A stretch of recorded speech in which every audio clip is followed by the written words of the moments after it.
Hi guys, in this video we're going to be breaking down the steps that we follow in order to set up Pabbly. This is one of our workflow apps that you're about to install within your sub account and connect to your Pabbly app, and more importantly execute actions directly from your workflow. So let me show you how to set it up. Inside your sub account, you go at the app marketplace to search for the app Pabbly, we install.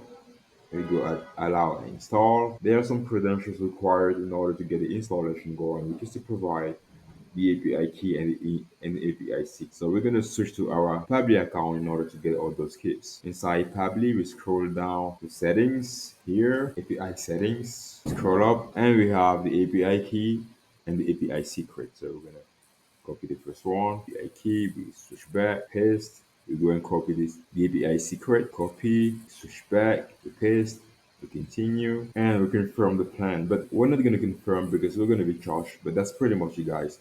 Once you confirm, you go and complete the installation and you get the uninstall. This means the tool is already connected to your Pabbly account, and now you're able to execute actions directly from the workflow for your Pabbly account. So guys, if you ever have any question, feel free to reach out. We have a very dedicated team who's also available 24/7 to answer to all your questions. If you like this video at some point, don't forget to give some thumbs up. And if you're new here, subscribe to our channel. And thank you for watching.